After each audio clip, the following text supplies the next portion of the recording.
Isang maluwag na paghinga ang pinakawalan ng binatang si Cedric nang sa wakas ay makalipas ang halos 10 oras na biyahe ay nakababa na siya ng ordinary bus na kanyang sinakyan. Nagunat siya ng kanyang katawan at sa ginawa niyang yon ay may ginhawa siyang naramdaman kahit paano. Bitbit ang isang may kalakihang traveling bag ay naglakad siya at naghanap ng tricycle na maaari niyang masakyan papunta sa mismong baryo kung saan nakatira ang kanyang lolo Agapito. Binatilyo pa lamang si Cedric nang huli niyang makita ang kanyang lolo at nangyari yun nang bumisita ito sa bahay nila sa Maynila. Yun ang dahilan kung bakit naisipan niya na bisitahin ito. Mahal na mahal niya ang kanyang lolo dahil sa spoiled siya rito at marami itong nakakatuwang kwento. Ay, ano ba naman to? Grabing init naman dito. Kabaligtaran sa Maynila na panay ang ulan. Hindi na napigilan pa ni Cedric ang magreklamo dahil nga sa tindi ng sikat ng araw na tumatama sa balat niya. Tumayo siya sa gilid ng kalsada at pinara ang paparating na tricycle. Huminto naman yon sa harapan niya. Kuya, sa baryo po lang tubig po. Saglit siyang tinitigan ng driver na para bang hindi ito makapaniwala sa lugar na pupuntahan niya. Boss, ihahatid kita doon, pero doble ang pamasahe. Ayos lang ba? Sige kuya, walang problema. Naisip ni Cedric na baka sadyang napakalayo ng baryo pulang tubig mula sa kinaroroonan niya, kaya ganun ang singil ng tricycle driver. Sumakay na siya at agad na umandar ang tricycle. Dumaan sila sa isang maalikabok na kalsada kung saan ang magkabilaang gilid ay tinutubuan ng matataas na damo at punong kahoy. Paminsan-minsan ay may nakikita siya na mga kabahayan sa malayo. Habang nasa biyahe, hindi naiwasan ni Cedric na maalala ang kanyang lolo Agapito at ang masasayang alaala niya rito nung bata pa siya. Madalas siyang dalhin ng lolo niya sa palayan nung nakatira pa ito sa ibang baryo. Natandaan niya ang saya noon tuwing hinahayaan siya ng matanda na magtampisaw sa putikan habang nag-aararo ito. Mula sa malalim na pag-iisip ay bumalik si Cedric sa kasalukuyan nang mapansin ang isang matandang lalaki sa gilid ng daan. Nakaupo ito sa isang nakatumbang puno at walang suot na pang-itaas. Sinundan sila ng tingin ng matanda at napansin ni Cedric na matalim ang tingin nun na nagbigay ng kilabot sa kanya. Ngunit hindi na lang niya yon pinansin. Maya-maya ay mas lalong naging makipot ang daan na kanilang binabaybay. Palatandaan na malapit na sila sa baryo pulang tubig. Makalipas ang halos 1 oras mula nang umalis si Cedric sa bus terminal nang marating nila ang baryo pulang tubig. Agad na napansin ni Cedric ang kakaibang aura ng lugar na yon. Tahimik at parang ghost town dahil wala silang nakitang tao na nasa labas. Huminto ang tricycle sa tabi ng isang lumang waiting shed. Nagpalinga-linga naman si Cedric saka bumaling sa driver. Tinanong niya kung magkano ang babayaran niya at matapos sumagot ng driver ay iniabot niya rito ang kanyang bayad.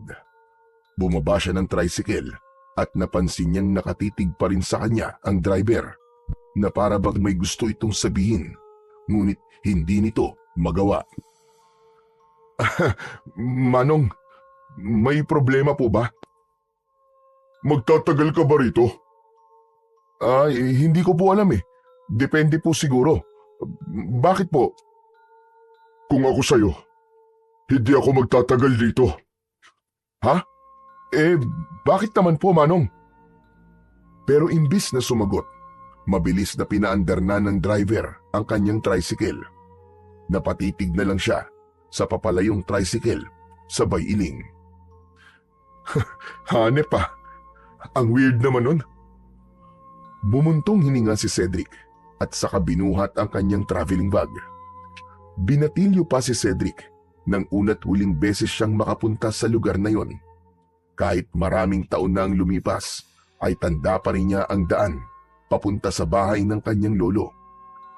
Dumaan siya sa isang makitid na kalsadang may mga naglalakihang punong kahoy sa magkabilaang gilid. Habang naglalakad si Cedric, ay unti-unti niyang napapansin ang mga tao sa kanyang paligid. Nakita niya ang 3 lalaki na abala sa paglalagay ng mga tabla at kahoy sa mga bintana ng isang kubo. Aba teka, bakit sila naglalagay ng ganun? Parang wala namang paparating na bagyo ah. Nagulat si Cedric nang may nakasalubong siyang mga taong nagpuprosesyon sa katanghaliang tapat. Mabagal na naglalakad ang mga yon habang may hawak na rosaryo at malakas na nagdadasal. Napalunok si Cedric. Alam niyang hindi pangkaraniwan ang prosesyon sa ganung oras na tirik ang araw. Sa pagkakaalam niya ay sa gabi ginagawa ang pagpuprosesyon. Pinagpatuloy niya ang kanyang paglalakad habang palihim na sinusuri ang bawat taong nadadaanan niya. Napansin niyang karamihan sa mga yon ay lumilingon sa kanya na tila nagtataka kung sino siya at bakit siya naroon sa lugar na yon. Matapos ang halos 15 minutong paglalakad, sa wakas ay huminto na si Cedric sa harap ng isang bahay na medyo malaki kumpara sa mga bahay na nadaanan niya. Gawa yon sa hollow blocks at may lumang bubong na yero. May maliit na balkonahe sa harap na may lumang kahoy na upuan. Bagamat matibay ang pagkakatayo sa bahay, ay halatang hindi na yun ganun naaalagaan. May mga bitak sa ilang bahagi ng dingding. Saglit na huminto si Cedric, saka malalim na huminga at bumulong sa sarili. Hindi ako maaaring magkamali. Ito na ang bahay ni Lolo. Siguradong matutuwa at masosorpresa si Lolo Agapito kasi hindi niya alam na bibisitahin ko siya. Matapos yun, ay marahang binuksan ni Cedric ang lumang gate na gawa sa kawayan. Pagkapasok niya sa bakuran, ay napansin niyang tuyo at bitak-bitak ang lupa at maraming tuyo na dahon ang nagkalat sa paligid. Maging ang dating malalagong halaman ng kanyang lolo ay tila napabayaan na rin. Naglakad siya papunta sa pinto ng bahay. Pagdating sa tapat ng nakasaradong pinto, ay nagulat siya nang may biglang sumulpot mula sa gilid ng bahay. Isa yung batang lalaki na sa hula niya ay may 10 o 11 taong gulang. Kayumanggi ang balat nito at matalim ang tingin sa kanya. Ngunit ang gumimbal kay Cedric ay ang hawak na itak ng bata. Mabilis na napaatras si Cedric. Hoy, teka boy! Bitiwan mo yan! Baka makasakit ka! Sino ka? Anong ginagawa mo rito? Ako ang dapat magtanong sa iyo niyan, bata. Anong ginagawa mo sa bakuran ng Lolo Agapito ko? Ibig mong sabihin, apo ka ni Lolo Agapito? Oo, tama ka. Ikaw, sino ka ba, bata? Bago pa makasagot ang bata, ay narinig nila mula sa loob ng bahay ang paos at mahinang boses ng isang matandang lalaki. Angelo! Sino ba yung kausap mo? Bumukas ang lumang pinto ng bahay at bumungad mula sa loob ang isang matandang lalaki na payat at bahagyang nakukuba na. Puro puti na ang buhok nito. Napangiti si Cedric nang makita ang kanyang Lolo Agapito. Nang dumako ang mata ng matanda sa kanya, ay kumunot ang noo nito. Aba! Cedric? Cedric, ikaw ba yan? Si Lolo Agapito talaga oh. Nakalimutan niyo na po ba ako? Ako nga po to, si Cedric. Ang paborito niyo pong apo. Lumawak ang ngiti ni Cedric at agad siyang lumapit sa lolo niya upang yakapin ito ng mahigpit. Mas lalo niyang nadama ang pangungulila sa matanda. Ngunit makalipas ang ilang sandali, ay dahan-dahang inalis ni Lolo Agapito ang yakap ni Cedric. Napakunot naman si Cedric dahil naramdaman niya na tila hindi masaya ang lolo niya na nakita siya. Apo, anong ginagawa mo rito? Aba lolo, binisita ko po kayo. Ang tagal na po nating di nagkikita, di ba?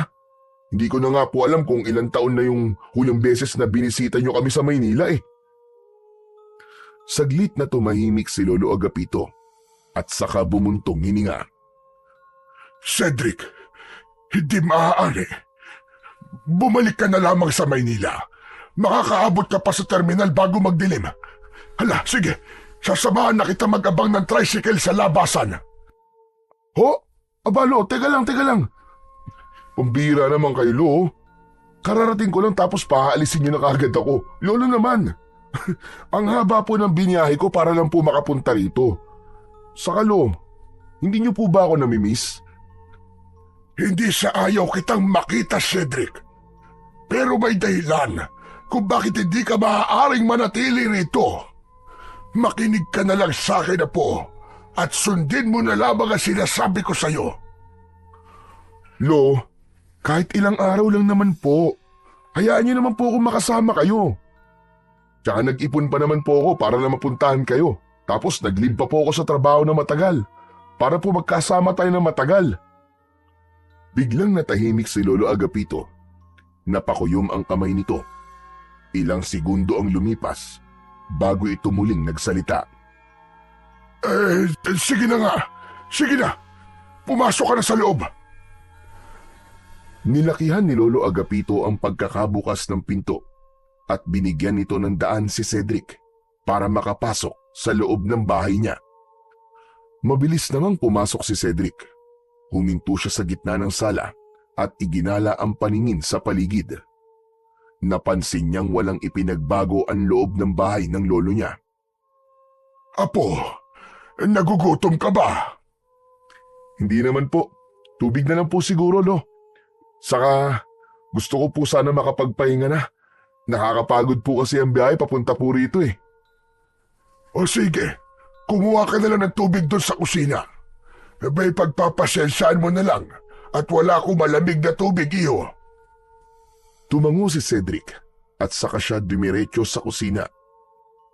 Kumuha siya ng baso at mula sa pitsil na nasa lamesa ay sinalinan niya yon ng tubig. Mabilis niyang naubos ang isang basong tubig. Matapos yon ay bumalik na siya sa sala at nakita niyang nakaupo si Lolo Agapito sa lumang bangko. Nakatungo ito at tila malalim ang iniisip. Umupo siya sa kabilang upuan at nagtanong. Lo, kumusta naman po kayo dito? Ano po pinagkakaabala nyo? Aba Lo, parang namayat po yata kayo ah. Mamaya na lang tayo mag-usap, Cedric. Sige na, magpahinga ka na muna. Alam kong mahaba ang biyahe mo at napagod ka. Maayos naman ang kwartong ginagamit mo dati. Kaya lang, ginagamit na yun ngayon ni Angelo. Kaya sa gabi, magkasama kayo sa kwartong yon. Angelo? Teka, siya ba yung parang mandirigmang bata sa labas kanina? Yung may dala pong itak? Tumango si Lolo Agapito sa tanong ng kanyang apo. Tama ka. Siya nga si Angelo. Lo, sino po siya? Saka bakit po siya nakatira dito sa inyo? Mamaya na lang tayo mag-usap, Cedric. Magpahinga ka na. Natigilan si Cedric. Alam niyang wala siyang mapapala sa pangungulit sa lolo niya. Kaya tumayo na lang siya at nagtungo sa silid kung saan siya dati natutulog. Pagpasok niya roon ay naalala niya ang pagkabata niya sa kwartong yon. Noon, puno ng laruan at mga damit niya ang kwartong yon. Pero nang sandaling yon ay kitang-kita niya na hindi na yon sa kanya. Inilapag niya ang kanyang traveling bag sa tabi ng kama at hinubad ang sapatos. Sa kanya binuksan ang lumang electric fan na agad namang umandar. Humiga siya sa papag na may manipis na kutsyon at tumingin sa kisame.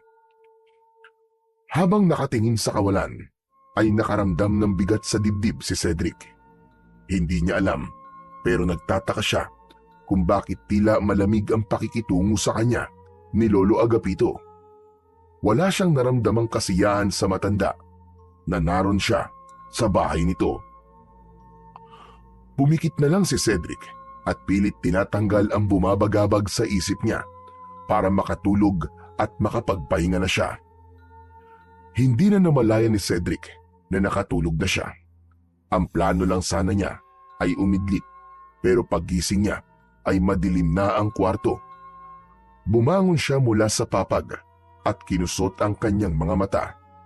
Matapos yun, ay lumabas na siya ng kwarto. Sa sala ay nakita niya sina Lolo Agapito at Angelo na nakaupo sa kahoy na upuan habang nakatutok ang atensyon sa maliit na TV. Malabo ang palabas at halos puro static, pero tila hindi yun alintana ng dalawa. Grabe! Napasarap yata ang tulog ko . Kumain na po ba kayo? Hindi pa kami kumakain, iyo. Hinihintay ka talaga naming magising. Ha? Sana po nauna na po kayong kumain. Baka nagugutom na po kayo. Umiling si Lolo Agapito, saka pinatay ang telebisyon. Ayos lang kami, apo. Tara na sa kusina para makapaghapunan na tayo. Tumayo si Lolo Agapito at nagtungo sa kusina. Sinundan naman ito ni Cedric at ni Angelo. Pagdating sa kusina, ay natuwa si Cedric sa nakahain sa lamesa. Isang mangkok ng mainit na sabaw, pritong isda at ginataang gulay. Amoy pa lang ng mga yon ay nakaramdam na agad siya ng gutom. Umupo siya at agad na kumuha ng kanin. Nang matikman niya ang ulam, hindi niya napigilang humanga. Wow! Grabe! Ang sarap niyo pa rin magluto, Lo. Ito ang isa sa namiss ko sa inyo . Hindi ako nagluto niyan. Si Angelo ang purihin mo kasi siya nagluto ng lahat ng yan. Napatingin si Cedric kay Angelo na walang reaksyon habang tahimik na kumakain. Ha? Ganun po ba? Angelo, ang galing mo naman pala magluto . Ang bata-bata mo pa pero ang husay mo na magluto. Ilang taong ka na nga pala? 10 taon po. Nako, alam mo, nung nasa ganyang edad ako, ay puro laro lang ang alam ko. Hindi ko nga alam kung paano magsaing nun . Hindi sumagot si Angelo at patuloy lang ito sa kanyang pagkain. May kung anong bumagabag kay Cedric ng mga oras na yon. Maraming tanong ang gusto niyang itanong, lalo na tungkol kay Angelo. Pero naisip niyang hindi pa yon ang tamang oras. Mas mabuting hintayin niyang silang dalawa na lang ni Lolo Agapito ang nag-uusap bago niya itanong ang gusto niyang malaman. Matapos ang hapunan, ay nagtiis si Cedric na manood sa malabong palabas sa telebisyon kasama sina Lolo Agapito at Angelo. Hindi nagtagal ay nagtungo na si Angelo sa kwarto nila. Nang nakaramdam ng antok si Cedric, ay nagpaalam na siya kay Lolo Agapito na matutulog na siya. Pagpasok niya ng kwarto, ay humiga siya sa tabi ni Angelo na mahimbing na ang tulog. Hindi nagtagal ay nawala na ang ingay ng telebisyon sa sala, kaya alam niyang matutulog na rin ang lolo niya. Lumipas ang ilang oras, pero gising pa rin si Cedric. Biglang nawala ang antok niya. Muli siyang binagabag ng pagbabago kay Lolo Agapito. Noon ay masiyahin at palabiro ang kanyang lolo, kaya hindi niya maiwasang magtaka kung ano ang nangyari at malamig na ang pakikitungo ng matanda sa kanya. Kinabukasan ng umaga, halos alas 7 na ng umaga nagising si Cedric. Wala na si Angelo sa tabi niya, kaya lumabas na rin siya ng kwarto. Wala siyang nakitang tao sa sala at maging sa kusina. Lumabas siya ng bahay at tumingin sa paligid. Sa likod ay doon niya nakita si Lolo Agapito na abala sa pagpapakain ng mga manok. Lumapit si Cedric at tumayo sa gilid ng kanyang lolo. Hindi man lang siya nilingon ng matanda na para bang hindi nito alam na naroon siya. Mula sa kinaroroonan nila ay tanaw sa malayo ang isang napakalawak na taniman ng palay. Ang mga tanim na palay doon ay puro kulay dilaw at tuyot na. Lolo Agapito, good morning po. Mahilig pa rin pala po kayo sa mga manok, ano? Hindi sumagot si Lolo Agapito. Patuloy lang ito sa ginagawa. Nasan po si Angelo? Parang ang aga naman po niyang magising. Pagising ko po kasi, wala na po siya sa tabi ko eh. Inutusan ko siyang bumili ng pandesal. Tumango si Cedric, saka tumitig sa kanyang lolo. Naisip niya na yun na ang tamang pagkakataon para magtanong siya tungkol kay Angelo dahil wala roon ang bata. Lo. Oo nga pala, sino po ba talaga si Angelo? Si Angelo ay ampon ko, Cedric. Kapitbahay ko mga magulang niya dati. Pero namatay sila pareho. 5 taon pa lang ang bata nun. Wala siyang kapatid at wala rin siyang ibang kamag-anak. Naawa ko, kaya inampon ko na lang siya. Ganun po ba? Nakakalungkot naman po.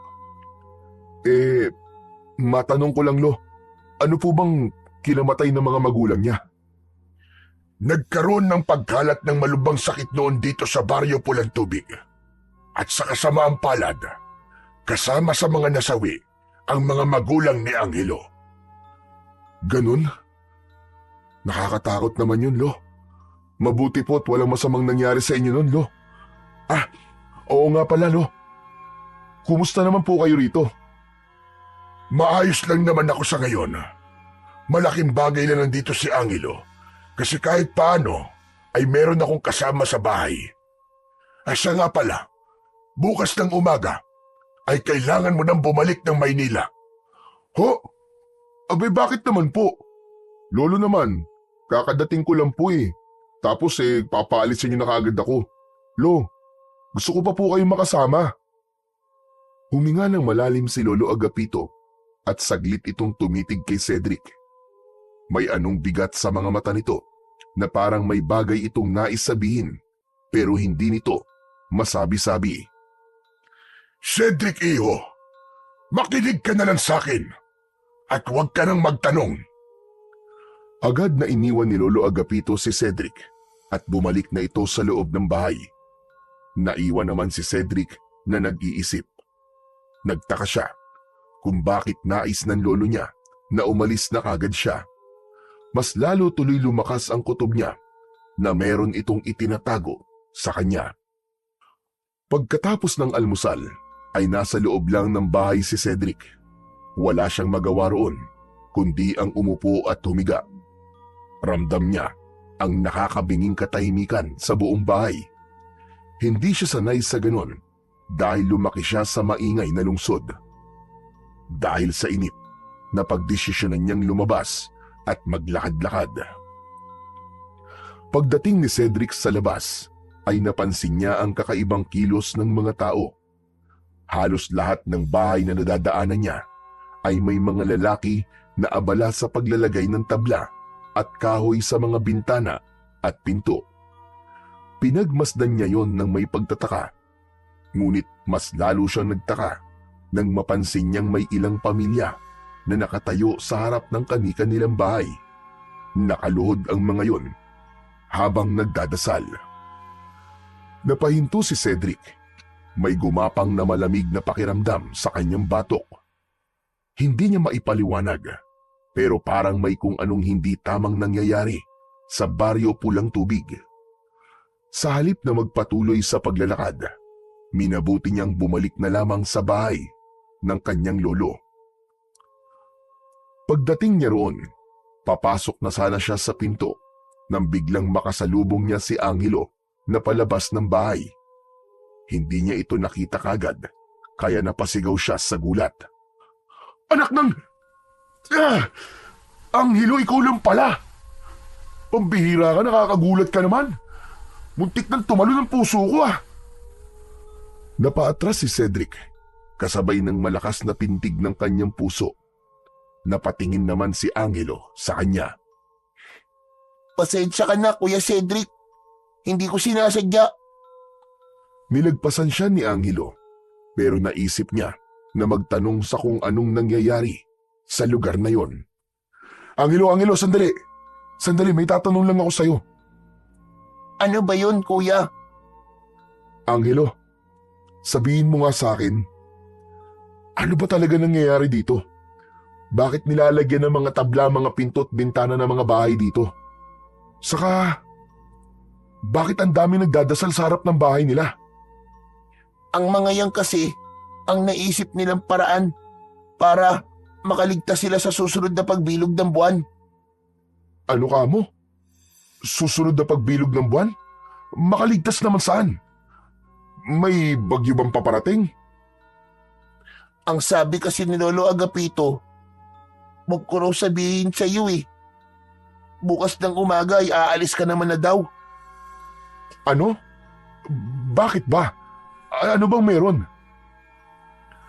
Pero bago pa niya matapos ang tanong, ay mabilis na tumalikod si Angelo at nagmamadaling lumabas ng bakuran. Naiwan si Cedric na nakatayo sa harap ng bahay habang tulala. Mas lalong bumigat ang kanyang pakiramdam. Mas lalo tuloy siyang nagduda na may nangyayaring hindi maganda sa Baryo Pulang Tubig na ayaw ipaalam sa kanya ni Lolo Agapito. Kinagabihan, sa hapagkainan, ay tahimik ang tatlo habang nagsasalo sa hapunan. Sa gitna ng kanilang pagkain, ay biglang nagsalita si Lolo Agapito. Cedric, iyo, huwag mong kalimutang ihanda mga gamit mo pagkatapos natin kumain. Bukas na bukas ang umaga, ay aalis ka na. Ako na ang maghahatid bukas sa iyo sa bus terminal. Napahinto si Cedric sa pagsubo. Bumuntong hininga siya at inilapag niya ang kutsara at tinidor sa kanyang pinggan. Lo, hindi pa po ako aalis. Plano ko po manatili rito ng 2 linggo. Hindi po ba sabi ko po gusto ko kayong makasama ng mas matagal? Huwag nang matigas ang ulo mo, Cedric. Aalis ka na bukas at babalik na sa Maynila sa ayaw at sa gusto mo. Teka, naguguluhan po kasi ako Bakit niyo po ba ako gustong paalisin kagad? Ano po bang dahilan? Napatingin sa kanya si Lolo Agapito, pero mabilis din itong umiwas ng tingin. Saka Lo, bakit parang nagbago na po yata kayo ngayon? Hindi naman kayo dating ganyan Nung huling punta ko rito, halos ayaw niyo akong paalisin. Tapos ngayon ganyan na kayo sa akin. Ano po ba talaga nangyayari? Bakit pakiramdam ko po meron kayong tinatago sa akin? Napatingin si Angelo sa kanilang dalawa. Nagpalipat-lipat ang tingin nito kay Cedric at sa matandang lalaki. Wala, Cedric. Wala akong tinatago sa'yo. Talaga po ba, Lo? Bakit kayo ganyan? Kung talagang wala kayong tinatago, bakit gusto niyo akong paalisin kagad? Hindi agad sumagot si Lolo Agapito. Nanatili lang itong nakatitig sa pagkain nito na para bang iniiwasang tignan si Cedric sa mata. Ganito, Lo. Hanggat hindi niyo po sinasabi sa akin ang tunay na dahilan at ang dapat kong malaman, hindi po ako aalis dito. Sa unang pagkakataon, nag-angat ng tingin si Lolo Agapito. Nagtagpo ang kanilang mga mata. Naramdaman ni Cedric ang bigat ng tensyon sa pagitan nilang maglolo. Hindi niya binawi ang kanyang tingin. Alam niya na may itinatago sa kanya ang kanyang lolo at hindi siya aalis sa lugar na yon hanggat hindi niya nalalaman kung ano ang katotohanan. Kinabukasan ng umaga ay maagang nagising si Cedric. Bumangon siya mula sa papag at lumabas ng silid. Hindi niya nakita sina Lolo Agapito at Angelo sa loob ng bahay. Alam niyang galit si Lolo Agapito sa kanya matapos niyang tutulan ang kagustuhan nitong umalis siya sa araw na yon. Naglakad siya patungo sa likod ng bahay kung saan mas malaya siyang makakapag-isip ng maayos. Mula sa kinatatayuan ni Cedric ay natanaw niya ang malawak na palayan sa malayo. Patay at tuyong-tuyo ang mga nakatanim doon na para bang matagal na yung napapabayaan. Habang nakatingin siya sa palayan ay tila may bumubulong sa kanya na magtungo siya roon. Hindi niya alam kung bakit at paano, pero hindi niya napigilan ang kanyang sarili. Parang may nagtutulak sa kanya upang sundan ang tinig na yon. Nagsimulang maglakad si Cedric papunta sa malawak na palayan. Habang papalapit roon ay mas lalong uminit ang sikat ng araw, ngunit hindi siya huminto. Mabagal ang kanyang mga akbang sa simula, ngunit habang tumatagal ay bumilis ng bumilis ang paglalakad niya. Nang tuluyang makarating sa palayan si Cedric, ay tagaktak na ang kanyang pawis. Huminto siya sandali upang magpahinga. Iginala niya ang mata niya at nakita niya ang mga bagay na nagpatindi ng kanyang pagtataka. Napakaraming panakot sa ibon na nakatayo sa paligid. Nagtaka siya kung bakit may ganon sa lugar na yon, gayong patay na ang mga palay na nakatanim doon. Ibig sabihin ay walang dapat protektahang tanim mula sa mga ibon. Hindi nagtagal ay muling naglakad si Cedric. Makalipas ang ilang sandali ay napahinto siya nang may nakita siyang hukay sa lupa. Halos kasya ang 2 tao sa loob ng hukay at hindi niya makita ang pinakailalim. Para yung isang balon na walang tubig. Lumapit siya sa hukay at sumilip. Ngunit kahit na anong gawin niya ay hindi niya makita ang dulo ng hukay na yon.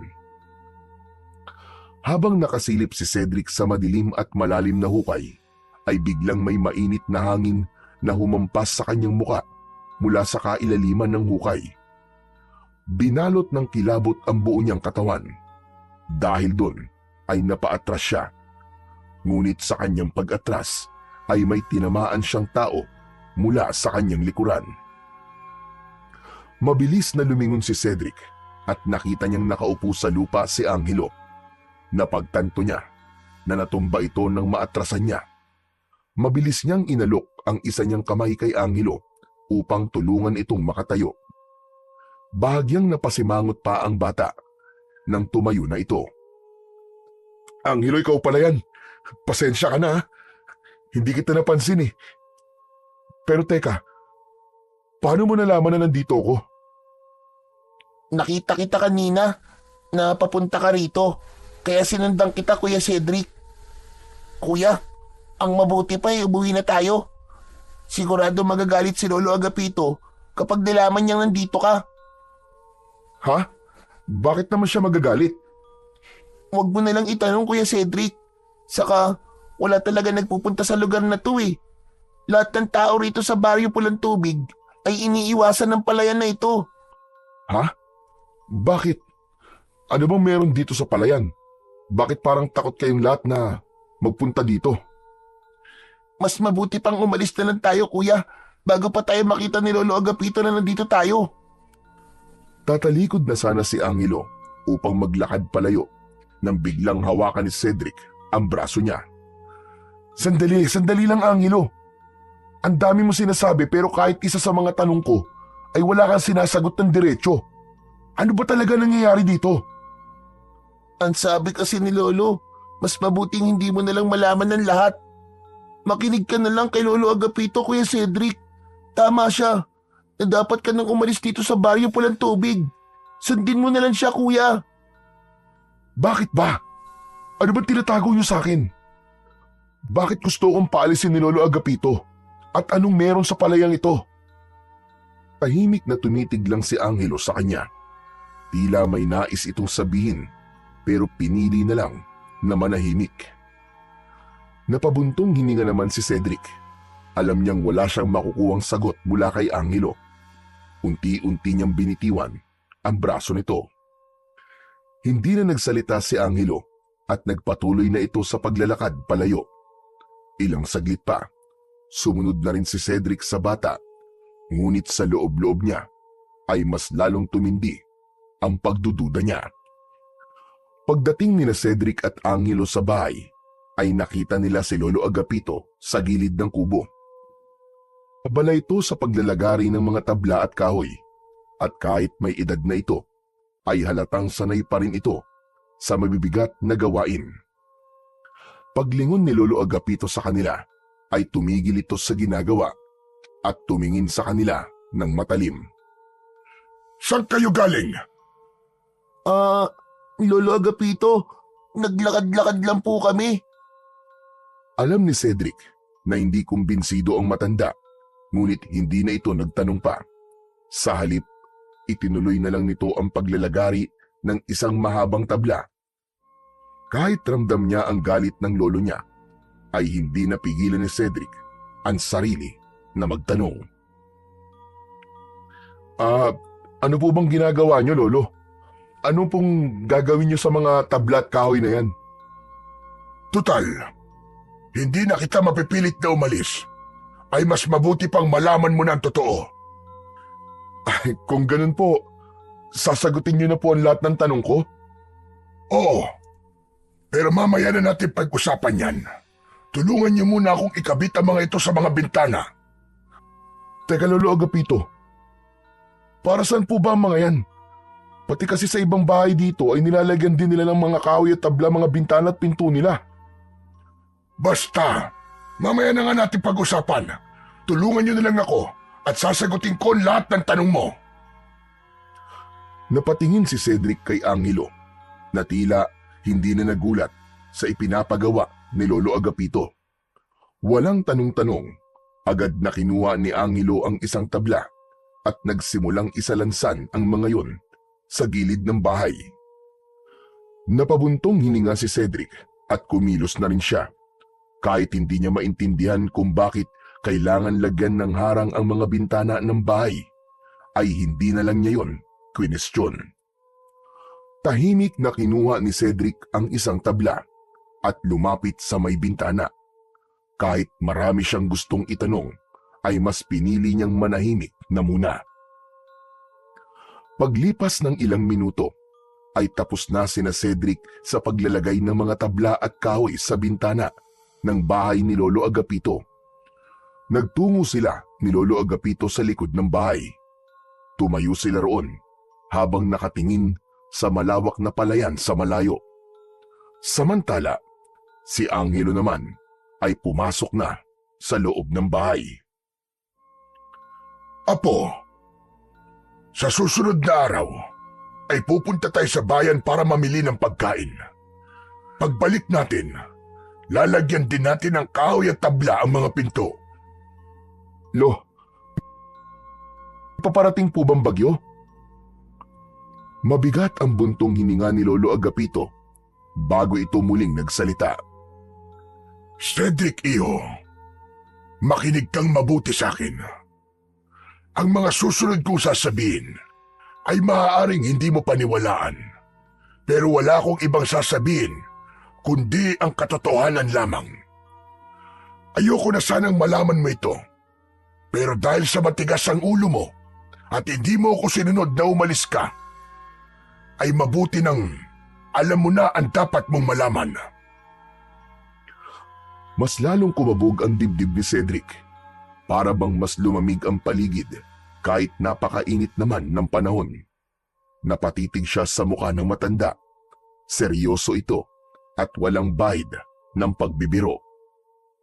Sa parating na kabilugan ng buwan, may isang aswang na muling mabubuhay. Nasa palayan siya ngayon at nakahimlay. Ano po? Anong aswang? Isang tigbanwa. Tigbanwa? Ano po yun? Ang tigbanwa ay isang sinaunang uri ng aswang. Ang tigbanwa na nakahimlay sa tuyong palayan ay hindi isang ordinaryong aswang. Kada 10 taon ay nagigising ito at sa loob ng 13 araw ay maghahasik ito ng lagim at kamatayan sa buong baryo. Kapag natapos ang 13 araw, ay muli itong mahihimlay at maghihintay ulit ng 10 taon bago muling magising. At ang mas nakakatakot pa iyo, kakaiba ang tigbanwa na narito dahil may kakayahan siyang paghilumi ng sarili niyang sugat. Kaya naman, marami nang sumubok na patayin siya pero wala pa ring nagtatagumpay. Nanuyo ang lalamunan ni Cedric. Hindi niya alam kung maniniwala ba siya o hindi. Pero sa paraan ng pagsasalita ni Lolo Agapito ay tila totoo ang lahat ng sinabi nito. Bahagyang bumigat ang kanyang pakiramdam. Tila bumagal ang kanyang paghinga sa bigat ng revelasyong narinig niya. Lolo Agapito, hindi ko po alam kung maniniwala ako eh. Kasi parang imposible naman po yun. Bakit? Ang akala mo ba ay mag-aaksaya ko ng oras para takutin ka lang? Hindi mo ba napapansin? Ilang araw nang parang may bumabalot na kakaibang enerhiya sa baryong ito. Takot na ang lahat ng tao at naghahanda na sila para sa paggising ng tigbanwa. Napalunok si Cedric. Napagtanto niya na totoo nga ang sinabi ng kanyang lolo dahil simula nang dumating siya roon ay maraming bagay sa paligid ang hindi niya maintindihan. Pero, Lolo Agapito, kung may ganito palang nangyayari rito, bakit niyo po ako inayaang magbakasyon dito dati nung bata pa po ako? Dahil yung panahon na yon ay matagal pa bago magising ang tigbanwa. Wala pa akong dapat ipag-alala. Pero ngayon, ilang araw na lamang ay magigising na siya. Kaya nga pinapaalis na kita. Hindi dahil ayaw kitang makasama po, kundi dahil gusto lang kitang maging ligtas. Kung ganun po pala, Lo, bakit hindi na lang po tayo umalis bago pa magising ang tigbanwa? Tapos, bumalik na lang po kayo kapag natulog na po siya ulit. Napailing si Lolo Agapito sa sinabi ng kanyang apo. Hindi ako maaaring umalis. Isa ko sa dahilan kung bakit buhay pa ang mga tao rito, apo. Ako ang namumuno sa pagpapanatili ng kaligtasan ng baryo. Hindi ko sila maaaring iwanan. Mahal ko ang lugar na ito at ang lahat ng taong nakatira dito. Cedric, walang awa ang tigbanwa. Lahat ng taong makita nito ay pinapatay niya. Ang totoo, walang nakakaalam kung bakit may ganung nilalang dito sa baryo Pulang Tubig. Pero may isang kwento noon na may nagsabi na isinumpa ang lugar na ito ng isang mangkukulam na babaylan.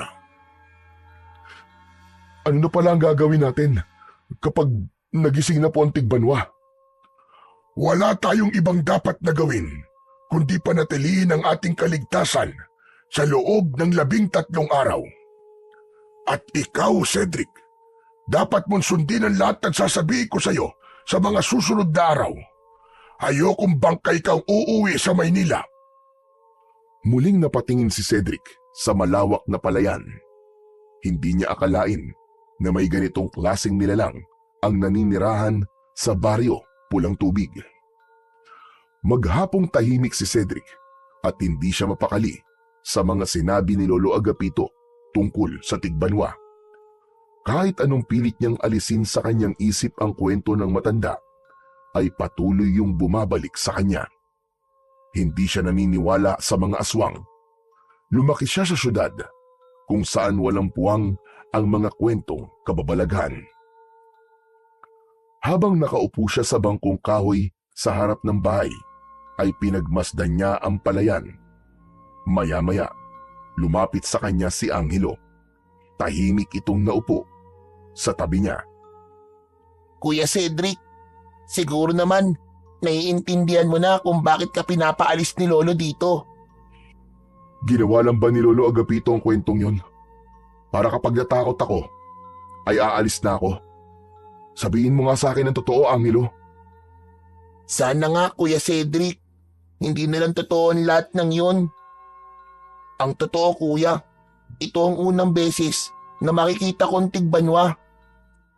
Naririnig ko lang din ang kwento tungkol sa aswang na yon kay Lolo Agapito.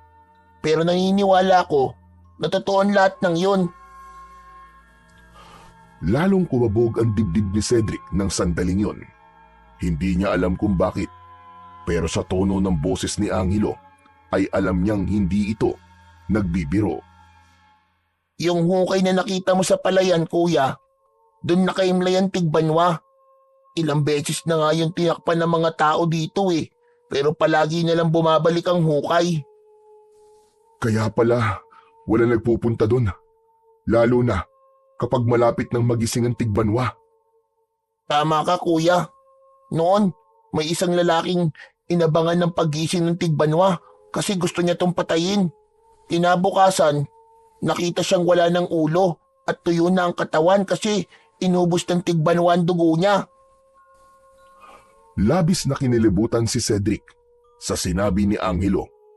Hindi niya alam kung dapat ba niyang seryosohin ang sinabi ng bata o isipin na isa lang yun lumang kwento para takutin siya. Kinabukasan ng umaga, mas lalong naging abala sina Cedric at Lolo Agapito sa paghahanda. Kahit hindi pa lubos na naniniwala si Cedric sa kwento ng matanda, ay napilitan siyang sumunod sa mga utos nito. Wala rin naman siyang ibang magagawa kundi ang sumunod dahil wala pa siyang balak na bumalik sa Maynila. Maagang naglakad sina Cedric at Lolo Agapito patungo sa palengke. Bit-bit naman ni Cedric ang isang malaking bayong habang mabagal na naglalakad si Lolo Agapito sa unahan niya. Tahimik ang paligid ng mga oras na yon habang tinatahak nila ang makipot na daan palabas ng baryo. Habang naglalakad sila, muling nagpaalala ang matanda kay Cedric. Apo, gabi lang naman umaatake ang tigbanwa. Pero mas mabuti nang may sapat tayong pagkain habang gising ang halimaw na yon. Pagdating nila sa palengke, ay agad silang bumili ng mga kailangan nilang pagkain, gaya ng bigas, delata, gulay at tuyong isda. Si Cedric na mismo ang nagboluntaryong magbuhat ng karamihan sa kanilang pinamili. Kahit papano, naaliw siya sa maingay at buhay na palengke. Malayong malayo yon sa nakakapanindig balahibong katahimikan ng baryo Pulang Tubig. Ngunit sa palengke, hindi nawala ang usapan tungkol sa tigbanwa. Habang bumibili sila ng gulay, narinig ni Cedric ang dalawang matandang babae na nag-uusap tungkol sa tigbanwa. Bakas sa mga boses ng mga yon ang labis na takot dahil mamayang gabi na ang pagbilog ng buwan at muli na raw mabubuhay ang kinatatakutan nilang tigbanwa. Napatingin si Cedric kay Lolo Agapito nang may kasamang pagkabahala pero hindi siya nito pinansin. Bagkus, itinuloy lang nito ang pagbili ng kanilang mga kailangan. Pagbalik nila sa bahay, ay agad nilang inayos ang kanilang mga pinamili. Pinagsama-sama nila ang mga dilata at bigas sa isang malaking kahon, habang isinabit naman sa kisame ang mga tuyong isda.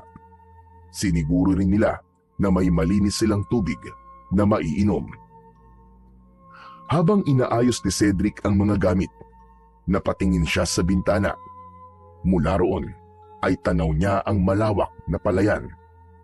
Biglang nagtaasan ang balahibo niya sa braso dahil pakiramdam niya ay may isang nilalang sa palayan na matamang nagmamasid sa buong baryo Pulang Tubig. Nang palubog na ang araw, ay nagmadali sina Cedric, Lolo Agapito at Angelo sa pagsasarado ng bahay. Mula sa loob ay nilagyan nila ng tabla at kahoy ang pinto, gaya ng ginawa nila sa mga bintana. Si Cedric pa mismo ang tumulong sa pagpapako ng mga yon, habang si Lolo Agapito naman ang nag-check na matibay ang mga yon at hindi basta-basta masisira. Nang matapos sila sa pagbarikada sa mga pinto, ay nagtungo na sila sa hapagkainan. Tahimik silang kumain at wala ni isa man sa kanila ang gustong magsalita tungkol sa panganib na paparating. Pero kahit walang nagsasalita, dama ni Cedric ang tensyon sa loob ng bahay. Matapos ang hapunan, ay tumayo si Cedric para ligpitin ang kanilang pinagkainan. Ngunit habang papunta siya sa lababo, ay napansin niyang may ginagawa si Lolo Agapito sa may sala. Nakaupo ang matanda sa maliit na bangkito. Hawak nito ang isang lumang itak na mahaba. Matalim at halatang matagal nang ginagamit. Dahan-dahang yung hinahasa ni Lolo Agapito gamit ang isang malapad na bato. Doon na napagtanto ni Cedric na seryoso na ang nangyayari at alam niya na ang paghahasa ng lolo niya ay isa lang sa mga paraan nito sa paghahanda sa pagkagising ng Tigbanwa. Pagsapit ng 8:00 ng gabi, ay nagtipon silang tatlo sa harapan ng maliit na altar sa loob ng bahay. Nagsindi ng isang kandila si Lolo Agapito bago sila lumuhod sa harapan ng altar. Pinangunahan ni Lolo Agapito ang pagdarasal. Pumikit ito at si Angelo, habang si Cedric naman ay nananatiling nakabukas ang mga mata. Panginoon, iligtas niyo po kami sa gabing ito at sa mga susunod pang gabi. Ipagkaloob niyo po ang inyong proteksyon sa aming tahanan at sa buong baryo Pulang Tubig. Naway manatili po kaming ligtas at buhay at malampasan po namin ang panganib na paparating. Huwag niyo pong hayaan na magtagumpay ang kadiliman sa liwanag. Ito po ay dinadalangin namin sa pangalan ninyo, aming dakilang Panginoon. Sa bawat salitang binibigkas ng matanda, ay mas lalong bumigat ang pakiramdam ni Cedric. Pinikit niya ang kanyang mga mata, ngunit kahit na anong gawin niya, ay hindi nabawasan ang kaba sa dibdib niya. Alauna na ng madaling araw, pero gising na gising pa rin sina Cedric, Lolo Agapito at Angelo. Tahimik silang nakaupo sa sala. Hawak ni Lolo Agapito ang itak na hinasa nito kanina. Maigpit ang pagkakahawak nito sa itak na parang isang mandirigmang handang sumabak sa laban, anumang sandali. Si Cedric naman ay hindi mapakali ang utak. Hinihintay niya ang pagsalakay ng Tigbanwa. Hanggang isang nakakatakot at nakakakilabot na sigaw ang pumunit sa katahimikan ng gabi. Para yung nagmula sa isang napakabangis na halimaw. Lolo Agapito, ano po yun? Nagising na ang Tigbanwa. Magsisimula na ang paghahasik niya ng lagim sa baryo Pulang Tubig. Mula sa bulsa ng lumang kamiseta ni Lolo Agapito ay may inilabas itong isang kwintas. May palawit yon na kulay dilaw na bato. Isinabit nito ang kwintas sa leeg, sa kamariing pumikit na parang may binubulong sa kanyang sarili. Hindi nagtanong si Cedric kung ano ang kwintas na yon dahil mas nangingibabaw sa kanya ang takot. Hanggang sa mula sa kung saan sa baryo ay nakarinig sila ng sigawan ng mga tao. May mga humihingi ng tulong at merong mga umiiyak. Napabalikwas si Cedric mula sa kinauupuan niya. Lolo Agapito, ano po yun? Ano po nangyayari? Bakit po may mga nagsisigawan na tao sa labas? Walang sumagot sa tanong ni Cedric. Si Lolo Agapito naman ay mabilis na nagtungo sa may kusina. Lumapit ito sa may pinto at gamit ang itak ay tinanggal nito ang pagkakapako ng tabla na nakaharang doon. Nanlaki ang mga mata ni Cedric nang mapagtantong lalabas ang kanyang lolo. Agad niyang nilapitan ang matanda at hinawakan ang braso nito. "Teka lolo, teka! Ano pong ginagawa niyo? Hindi niyo dapat buksan yan!" Cedric apo, kailangan kong tulungan ng mga tao. Nagsimula ng pagsalakay ng tigbanwa. Bitiwan mo ko! Huwag mo kong hawakan! "Hindi lolo, delikado po sa labas. Hindi po ako papayag na lumabas kayo." Malakas na itinulak ni Lolo Agapito si Cedric. Sa lakas ng pagtulak sa kanya, ay natumba siya at napaupo sa saig. Matiim siyang tinignan ng kanyang lolo. Kaya ko ang sarili ko, Cedric. Matagal ko nang ginagawa ito sa tuwing nagigising ang tigbanwa. Hindi ko kayang pabayaan ng mga tao rito. Napakurap si Cedric. Wala na siyang nagawa nang tuluyang nabuksan ni Lolo Agapito ang pinto. Nang makalabas ang matanda, ay malakas nitong isinarado ang pinto at doon lang nagkaroon ng pagkakataon si Cedric para tumayo. Sinubukan niyang buksan ang pinto, ngunit nabigo siya at nagkaroon siya ng hinala na isinarado yun ni Lolo Agapito mula sa labas. Lolo, sandali lang! Lolo! Bumalik kayo! Lolo Agapito! Walang sumagot mula sa labas, maliban sa ingay ng kaguluhan. Hanggang sa narinig ni Cedric mula sa likuran niya ang boses ni Angelo. Mabilis siyang lumingon dito. Kuya Cedric, hindi mo siya kayang pigilan. "Angelo, bakit ba napakatapang niya? Akala ko ba'y pumapatay ng tao ang tigbanwang yun? Nagpapakamatay na ba si Lolo?" Hindi, Kuya Cedric. Malakas ang loob ni Lolo kasi meron siyang mutya ng palay. "Ano ka mo? Mutya ng ano?" Mutya ng palay, kuya. Isa yung makapangyarihang mutya na natagpuan noon ni Lolo Agapito sa palayan. Nagkakaroon kasi siya ng kakaibang lakas at bilis basta suot niya yun. Kaya malakas ang loob niyang tulungan ng mga tao, kuya. Hindi. May mutya man siya o wala, delikado pa rin ang ginagawa niya. Isa lang ang buhay niya, Angelo. Isa lang. At aswang ang kalaban niya. Naiintindihan ko nararamdaman mo, Kuya Cedric. Pero gaya nga na sinabi ko, hindi natin siya mapipigilan sa gusto niyang gawin eh. Ang mabuti pa, ipagdasal na lang natin na walang masamang mangyari kay Lolo Agapito. Napatingin si Cedric sa pinto. Sa isip niya, hindi lang panalangin ang kailangan nila. Isang himala ang kailangan nila para manatiling buhay sa gabing yon. Ilang minuto na ang lumipas, ngunit hindi pa rin mapakali si Cedric. Palakad-lakad siya sa sala at panay ang tingin niya sa pinto kung saan lumabas si Lolo Agapito. Umaasa siya na bubuksan yun at ligtas na papasok ang kanyang lolo. Wala ring tigil ang pagkagat niya sa sarili niyang kuko sa kamay dahil sa labis na tensyon. Pambihira naman talaga, oo. Hindi na dapat lumabas si Lolo kasi dun eh. Baka ano nangyari na sa kanya eh. Samantala, nakasilip si Angelo sa maliit na siwang ng bintana. Tahimik ito, ngunit halata ang bahagyang panginginig ng balikat nito na hindi rin ito mapakali gaya ni Cedric. Maya-maya pa ay biglang bumaling si Angelo sa kanya. Kuya Cedric! Kuya Cedric! Nakikita kong tigbanwa! Nasa may labas siya ng bakuran natin! Napahinto si Cedric sa paglalakad at tila bumagal ang tibok ng kanyang puso.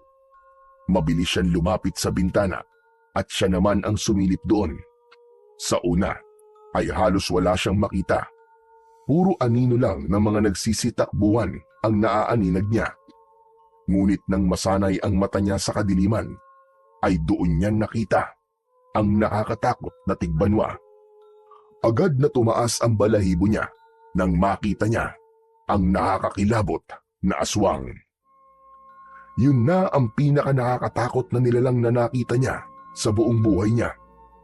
Matangkad at payat ang katawan ng tigbanwa at ang balat nito ay parang sa ahas na hindi niya mawarian. Mahaba ang leeg nito at nang lumingon nito ay nakita niyang kaya nitong iikot ang ulo nito paharap at patalikod nang hindi gumagalaw ang katawan. Magulo at gusot-gusot ang buhok nito, ngunit ang pinaka nakakatakot sa lahat ay ang iisa nitong mata na kulay dilaw. Nang ngumanga ang tigbanwa ay nakita niya ang hanay ng matutulis nitong mga ngipin. Napalunok si Cedric. Hindi siya makapaniwala sa nakita niya. Akala niya noon ang mga kwento tungkol sa mga aswang ay katang-isip lamang at panakot lamang sa mga makukulit na bata na palaging naglalaro tuwing gabi. Patuloy si Cedric sa pagsilip sa bintana hanggang may isang lalaki ang tatakbo sana papasok sa isang bahay pero naabutan ito ng tigbanwa. Hinawakan ng tigbanwa ang leeg ng lalaki. Bumaon ang mga kuko ng aswang sa leeg ng lalaki at umagos mula roon ang malapot na dugo. Mabilis na sinakmal ng tigbanwa ang ibabaw ng ulo ng lalaki at sa lakas ng puwersa ng panga nito ay parang kumagat lang ito sa mansanas nang madurog ang ulo ng kaawa-awang lalaki. Nanlaki ang mga mata ni Cedric. Mabilis niyang inalis ang tingin niya sa bintana dahil hindi na niya kinaya ang nasaksihan. Lumayo siya sa bintana at napaatras hanggang sa mapasandal siya sa dingding. Napaupo siya sa sahig habang nakatulala. Nanginginig ang kanyang mga kamay at pakiramdam niya ay nanlalamig ang buo niyang katawan. Lumipas pa ang ilang minuto at hindi na alam ni Cedric kung gaano siya katagal na nakaupo sa sulok. Blanko ang utak niya at ang buong katawan niya ay parang naging bato dahil hindi siya makagalaw. Hanggang sa bigla niyang naalala si Lolo Agapito na hanggang sa sandaling yun ay nasa labas pa rin. Mabilis siyang tumayo at halos matumba siya sa pagmamadali nang magtungo siya sa kusina. Agad namang sumunod ang nagtatakang si Angelo kay Cedric. Hinalughog ni Cedric ang lahat ng gamit sa kusina. Natataranta niyang binuksan ang mga drawer at inikot ang tingin sa paligid. Kuya! Kuya Cedric! Anong ginagawa mo? Naghahanap ako ng armas. Susundan ko si Lolo Agapito sa labas. Kanina pa siya wala eh. Baka kung ano na nangyari sa kanya ron. Hindi na inisip ni Cedric kung anong pwedeng mangyari sa kanya. Ang alam niya lang ay nasa labas si Lolo Agapito at hindi niya ito maaaring pabayaan. Ngunit bago pa siya makahanap ng bagay na maaari niyang gamitin bilang armas, ay biglang bumukas ang pinto ng kusina. Pumasok si Lolo Agapito na puno ng dugo ang damit. Agad nitong isinara ang pinto. Nanlaki ang mga mata ni Cedric. Agad siyang lumapit kay Lolo Agapito nang may pag-aalala sa kanyang mga mata. Lolo! May sugat ka! Kailangan kang dalhin sa ospital! Wala akong sugat at hindi mo na ako kailangan dalhin sa ospital, iyo. Hindi sa akin ang dugong ito, kundi sa mga taong iniligtas ko. Napatingin si Cedric sa mukha ng matanda. Nag-aalangan pa rin siya. Baka may sugat ito na hindi lang nito alam. Pero Lolo, sigurado po ba kayo na wala kayong sugat? Pero hindi na nagsalita si Lolo Agapito. Naglakad ang matanda at nangihinang umupo sa isa sa mga upuan sa hapagkainan. Binitiwan nito ang hawak na itak at nalaglag yun sa sahig. Agad namang kumuha si Angelo ng isang baso ng tubig. Lumapit ang bata kay Lolo Agapito at inabot ang baso. Lolo Agapito, ito po. Uminom po muna kayo ng tubig. Saglit na tumingin si Lolo Agapito kay Angelo bago tinanggap ang tubig. Nanginginig pa rin ang kanyang kamay habang umiinom. Huminga ng malalim si Cedric bago hinila ang isang upuan at umupo sa tapat ng kanyang lolo. Lolo Agapito, ano po ba nangyari sa labas? Ginawa ko ang lahat, pero may mga namatay pa rin Kahit suot ko pa ang mutya ng palay, ay parang hindi ko na kaya. Matanda na ako, Cedric. Hindi ko na kaya makipaglaban tulad ng dati. May kung anong bumara sa lalamunan ni Cedric. Nakita niya mismo kung gaano kalupit ang tigbanwa.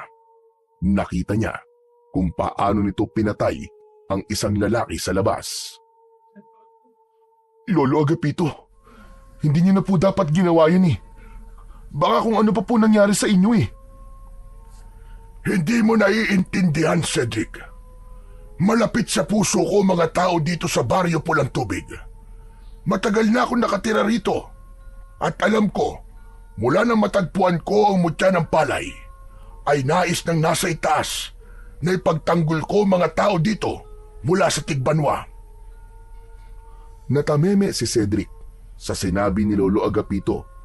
Naramdaman niya ang lalim ng pinaninindigan ng kanyang lolo. Saglit na namayani ang katahimikan sa pagitan nilang tatlo hanggang sa marahang nagsalita si Angelo. Lolo, wala na po ba yung Tigbanwa? Sa ngayon ay wala na siya. Bumalik na siya doon sa palayan dahil tapos na siya kumain. Ligtas na rin tayo pansamantala. Maaari na tayong matulog. Tumayo ang matanda. Mabigat ang bawat hakbang nito habang papunta sa banyo. Si Angelo naman ay diretsyong nagtungo sa kanilang kwarto. Pero si Cedric ay nanatiling nakaupo habang nakatulala. Hindi pa rin siya makapaniwala sa lahat ng nangyari kanina. Pakiramdam niya ay nakakulong siya sa isang bangungot na hindi niya alam kung kailan matatapos. Pagsapit ng umaga ay gising pa rin si Cedric. Hindi niya nagawang makatulog dahil sa bigat ng kanyang dibdib. Bumangon na siya at paglabas niya ng kwarto ay nakahain na ang almusal. Naroon na sina Lolo Agapito at Angelo na halatang hinihintay lamang siya. Umupo na si Cedric at sumandok ng sinangag. Makalipas ang ilang sandali ay nakatitig lang siya sa pagkain na nasa kanyang harapan. Siguro naman, naiintindihan mo na kung bakit gusto kong umalis ka rito sa Baryo Pulang Tubig, Cedric. Nakita mo kung gaano kawalang awan Tigbanwa. Wala itong kinikilala at lahat ng taong makikita nito ay paniguradong kamatayan ang sasapitin. Pero Lolo Agapito, tama lang po na hindi ako umalis dito. Kung umalis po ako, paano ko malalaman kung ligtas kayo? Hindi ko po kayang makatulog habang nasa Maynila ako, tapos hindi ko alam kung ano po ang nangyayari sa inyo dito. Pero Lolo, gusto ko rin po lumaban sa Tigbanwa. Biglang ibinaba ni Lolo Agapito ang hawak nitong tasa na may lamang kape. Cedric Apo, hindi ka maaaring makipaglaban. Wala kang proteksyon gaya ng mutya ng palay. Kung ganun po, ako na lang po ang paggamitin niyo po ng mutya. Di ba sabi niyo nga po matanda na po kayo? Baka pag ako po ang gumamit ng mutya ng palay, ay matalo ko po ang Tigbanwa. Hindi pwede, Apo. Itigil mo na ang kaibangan mong yan. Pero Lolo, Cedric, hayaan mo na lang ako gumamit ng mutya. Kaya ko pa namang lumaban kahit papano. Napakuyom ng kamao si Cedric. Gusto niyang magpumilit. Gusto niyang sabihin na hindi lang si Lolo Agapito ang may kakayahang lumaban. Pero alam niyang hindi na niya mababago ang desisyon nito. Kung ganun pala Lolo Agapito, ibig sabihin 12 gabi pang mananalasa ang Tigbanwa sa Baryo Pulang Tubig. Walang sagot na nakuha si Cedric mula kay Lolo Agapito. Mas lalo siyang nahulog sa malalim na pag-iisip at pag-aalala para sa kanyang lolo. Ibig sabihin ay ilang gabi pang lalabas si Lolo Agapito para protektahan ang mga tao sa baryo na yon. At hindi niya alam kung ano nga ba ang pwede niyang gawin upang kahit paano ay makatulong siya. Mabilis na lumipas ang oras at hindi na malaya ni Cedric na gabi na naman. Muling binalot ng takot ang buong baryo pulang tubig. Gaya ng nakaraang gabi, walang katao-tao sa labas. Ang lahat ng bahay ay nakasarado. Sa loob ng bahay ni Lolo Agapito, matapos ang hapunan, ay muling nagtipon ang tatlo sa sala. Sa pagkakataong yun, ay si Cedric na mismo ang nanguna sa pagdarasal. Panginoon ko, iligtas niyo po ang mga tao sa baryong ito. Huwag niyo pong hayaan na may masaktan o may mamatay ngayong gabi. At Panginoon ko, gabayan niyo po ang lolo ko. Bigyan niyo po si Lolo Agapito ng proteksyon at lakas para lumaban. Amen. Matapos magdasal, ay umupo na silang tatlo. Hawak ni Lolo Agapito ang matalim nitong itak, habang si Cedric naman ay nakikiramdam lang sa paligid dahil sigurado siya na anumang sandali ay muli na namang aatake ang Tigbanwa. Grabe! Hindi ko maisip talaga. Totoo pala ang mga aswang, no? Ang akala ko talaga ay panakot lang sila sa mga batang ayaw sumunod sa mga magulang nila. Alam kong maraming hindi naniniwala sa mga ganong klaseng nilalang apo. Pero talagang totoo sila. May mga aswang na nabubuhay kasama natin. At ang Tigbanwa sa baryong ito ay isa sa mga buhay na patunay. Hanggang sa muling nabasag ang katahimikan ng gabi dahil sa sigawan ng mga nagkakagulong mga tao sa labas. Nang tumayo si Lolo Agapito, ay tumayo rin si Cedric. Matalim na tumingin si Lolo Agapito sa kanya. Huwag mo nang sayangin ang laway mo, Cedric. Dahil kahit anong sabihin mo, ay hindi mo ako mapipigilan. Wala naman po akong planong pigilan ka, Lolo. Naiintindihan po kita. Gusto ko lang pong sabihin sa inyo na mag-iingat po kayo. Lumapit si Cedric kay Lolo Agapito at mahigpit niya itong niyakap. Sandaling natigilan si Lolo Agapito bago nito marahang tinapik ang likod ni Cedric. Maraming salamat, apo. Huwag kayong lalabas ni Angelo, ha? Dito lang kayo sa loob ng bahay. Nagkakaintindihan ba tayo? Matapos yun, ay bumitaw na si Cedric sa pagkakayakap kay Lolo Agapito. Hinayaan niya itong makaalis kahit mabigat ito sa kanyang kalooban. Mabilis na lumabas ang matandang lalaki sa pinto sa may kusina. Naiwan naman sina Cedric at Angelo sa loob ng bahay. Tahimik lang sila at kapwa nag-aalala habang ang kanilang mga mata ay nakatuon sa pinto kung saan lumabas si Lolo Agapito. Halos 1 oras na ang lumipas simula nang lumabas si Lolo Agapito. Nakatayo si Cedric malapit sa may bintana, habang si Angelo ay tahimik na nakaupo. Nakatungo ito habang yakap ang sariling mga tuhod. Hindi ito nagsasalita, pero ramdam ni Cedric ang takot at pag-aalala ni Angelo. Sa gitna ng pananahimik ng dalawa, ay nagulantang sila nang marinig ang malakas na sigaw ni Lolo Agapito mula sa labas ng bahay. Mabilis na sumilip sa siwang ng bintana si Cedric at para siyang binuhusan ng malamig na tubig nang makita niya si Lolo Agapito na nakahandusay na sa lupa. Sa harapan nito ay nakatayo ang Tigbanwa na naglalaway na parang isang mabangis na hayop na gutom na gutom. Hindi na nag-isip si Cedric. Mabilis siyang tumakbo patungo sa kusina. Kuya Cedric! Kuya Cedric, saan ka pupunta? Hindi sumagot si Cedric dahil alam niyang pipigilan lamang siya ni Angelo sa balak niyang gawin. Alam niyang natatakot ito para sa kanya, pero hindi siya maaaring manatili roon habang nasa panganib ang kanyang lolo. Binuksan niya ang pinto sa may kusina at nagpasalamat siya dahil hindi yun ikinandado ni Lolo Agapito nang lumabas ito kanina. Marahil ay naisip nito na hindi naman sila lalabas ni Angelo. Nagmamadali na ngang lumabas si Cedric. Paglabas niya, ay agad niyang napansin ang mga kawayan na nakasandal sa isang puno. Matutulis ang mga dulo nun at naisip niya na pwede niya yung gamitin bilang sandata laban sa tigbanwa. Kinuha ni Cedric ang isa sa mga kawayan at mahigpit yung hinawakan. Tumakbo siya patungo kay Lolo Agapito at isinantabi muna niya ang takot at ang maaaring mangyari sa gagawin niya. Mabilis na sumugod si Cedric habang mahigpit na hawak ang matulis na kawayan.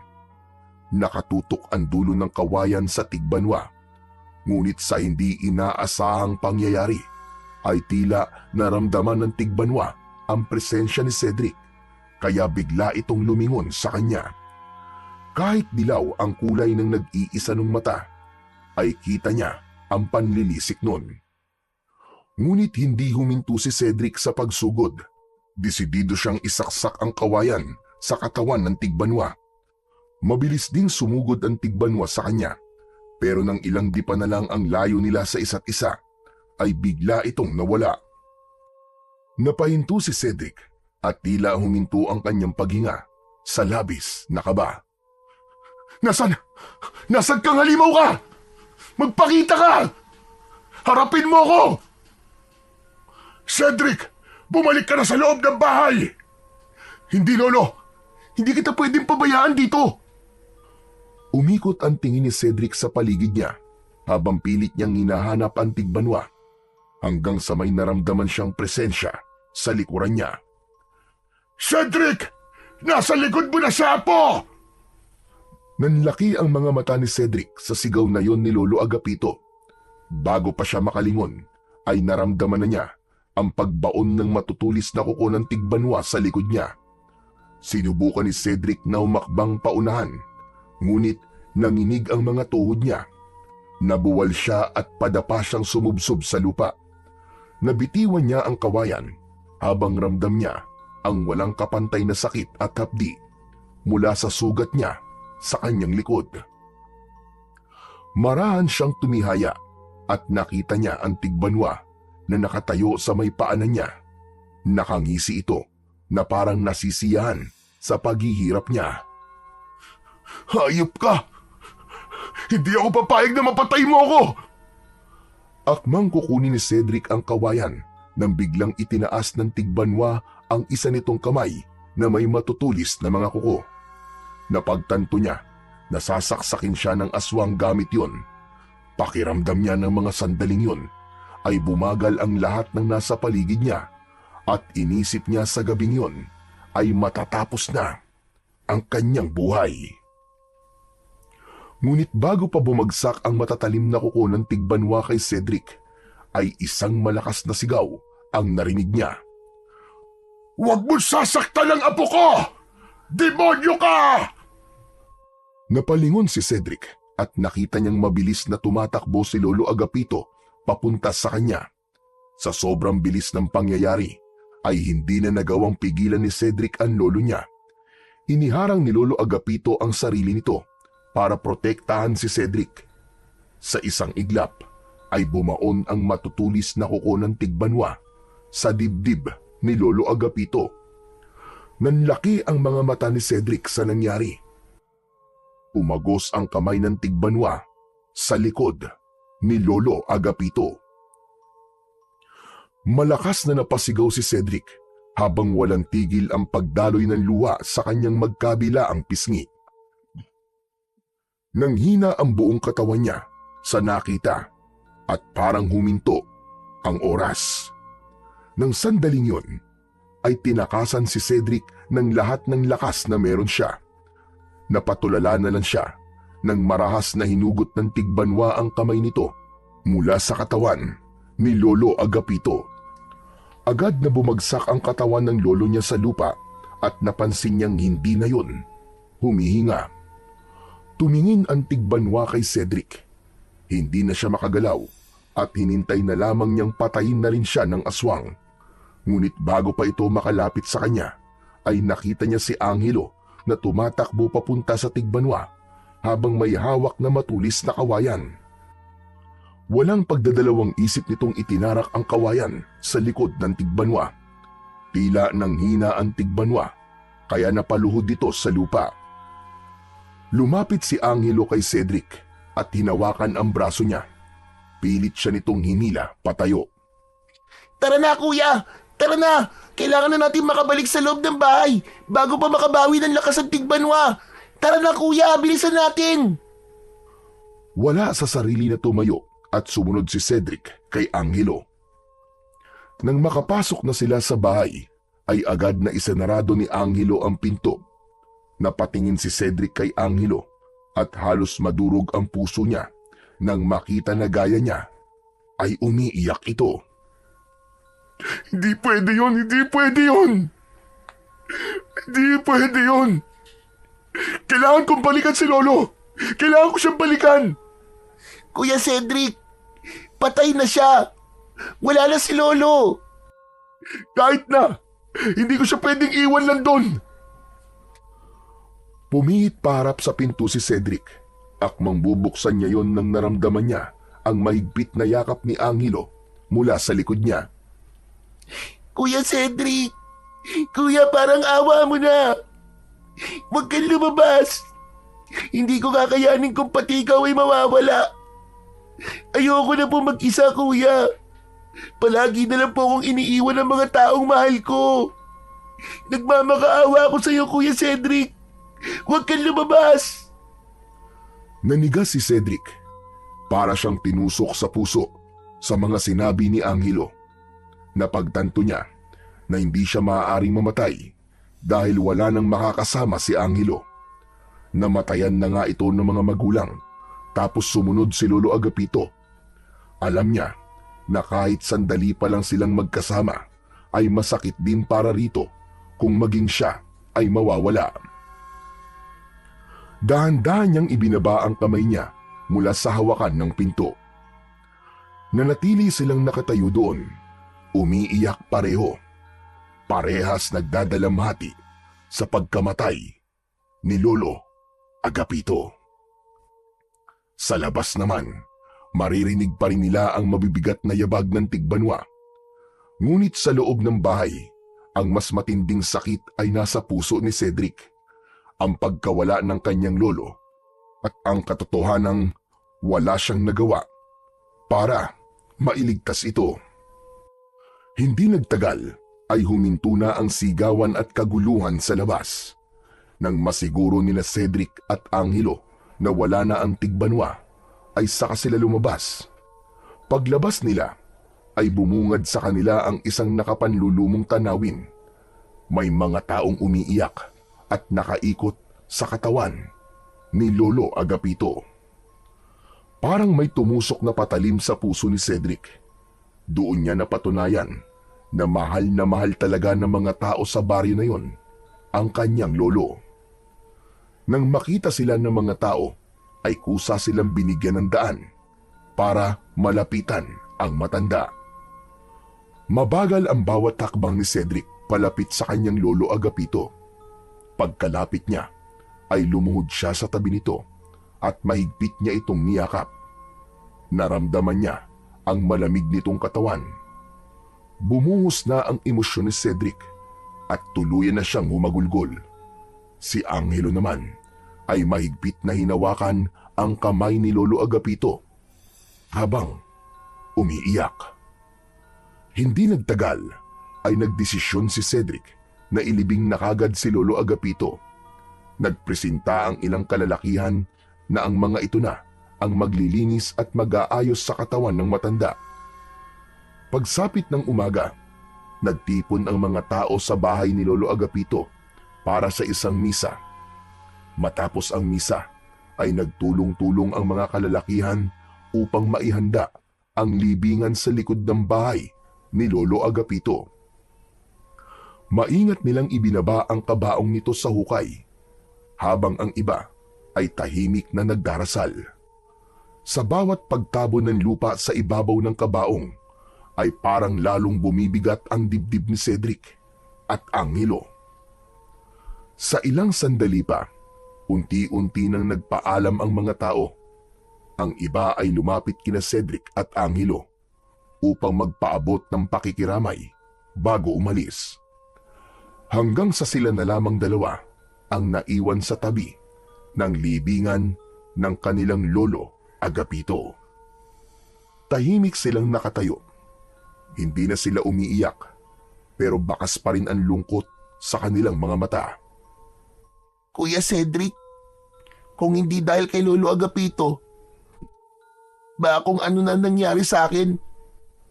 Kung hindi niya ako inampun nun, malamang sa lansangan na lang ako nakatira ngayon.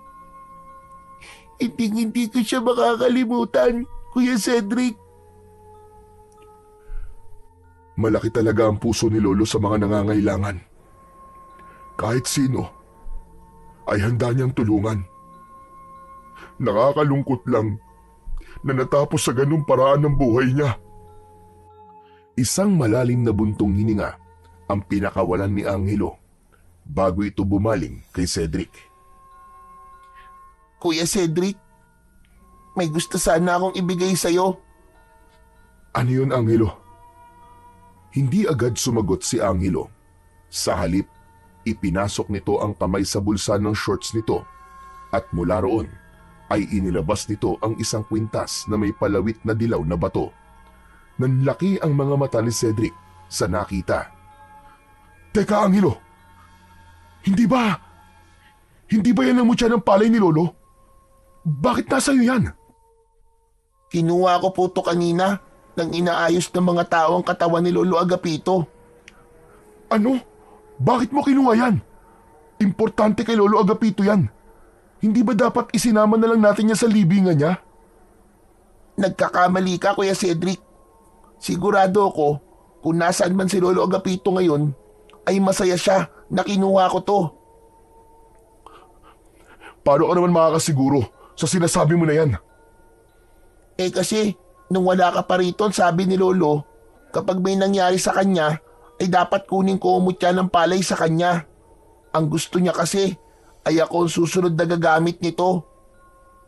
Ibig sabihin, iniwan talaga sa iyo ni Lolo ang mutya ng palay para gamitin mo sa pakikipaglaban sa Tigbanwa. Ganun ba? Opo, yun po kasi ang gusto mangyari ni Lolo. Pero inisip siguro ni Lolo na mamamatay lang siya kapag malaki na ako. Pero bata pa ako ngayon, Kuya Cedric. Hindi ko kaya makipaglaban sa Tigbanwa kahit na may mutya pa ako. Kaya naisip ko na ibigay na lang sa iyo itong mutya. Kung meron man na karapat dapat na magmana nito, ay ikaw yun kasi apo ka niya eh. Tinitigan ni Cedric ang mutya ng palay na nakapatong sa palad ni Angelo. Kumikislap yun sa ilalim ng sikat ng araw na para bang sinasabi nito na tanggapin siya nito at ang responsibilidad na kaakibat nito. Ngunit sa halip na excitement o determinasyon ang maramdaman, ay takot at pag-aalinlangan ang bumalot sa kanya. Hindi Angelo, ayoko. Wala akong alam sa ganyan, wala akong alam sa ganito. Hindi ako katulad ni Lolo Agapito. Hindi ako marunong makipaglaban sa aswang, lalo na sa isang Tigbanwa. Pero Kuya Cedric, naniniwala ako na kaya mo. Alam kong kaya mo. Kaya mo siyang patayin. At paano mo naman nasabi yan? Nakita mo na ba ako makipaglaban sa Tigbanwa? Mas malakas di hamak ang katawan mo kaysa kay Lolo Agapito. At kung ako lang ang mas matanda at mas malakas, ako ang gagawa nito. Pero bata pa ako eh. Hindi ko pa kaya. Napayuko si Cedric. Hindi niya inaasahang maririnig yun mula kay Angelo. Gusto ko nang matapos ito, Kuya Cedric. Pinatay ng Tigbanwa si Lolo Agapito. Hindi ba dapat lang natapusin na natin siya para naman magkaroon ng hustisya ang pagkamatay ni Lolo at ng mga taong pinatay ng Tigbanwa? Nag-iba ang pakiramdam ni Cedric sa narinig. Kanina ay takot at pag-aalinlangan ang nangingibabaw sa kanya. Pero dahil sa sinabing yun ni Angelo, ay unti-unting nangibabaw ang galit sa kanyang dibdib. Naalala niya kung paano pinatay ng Tigbanwa si Lolo Agapito. Naalala niya kung paano isinakripisyo ng lolo niya ang sarili nitong buhay upang mailigtas siya. Muli siyang tumingin sa mutyang nasa kamay ni Angelo. Napakatagal niyang tinitigan yon. Maya-maya ay isang malalim na paghinga ang kanyang pinakawalan. Pag-iisipan ko muna, Angelo. Ayoko magpadalos-dalos sa desisyon ko. Sige kuya, pero sana ay wag maging matagal ang pag-iisip mo. Mamayang gabi sasalakay na naman ng tigbanwa. Ngayong wala na si Lolo, wala na magtatanggol sa mga tao at kailangan may pumalit kagad sa kanya. Hindi na nagsalita si Cedric. Napabuntong hininga siyang muli dahil pakiramdam niya ay mas lalong bumigat ang kanyang dibdib. Hindi niya akalain na matapos mamatay ng kanyang lolo ay may posibilidad na saluhin niya ang responsibilidad na dati nitong daladala. Upang makapag-isip ay naglakad-lakad si Cedric sa baryo Pulang Tubig.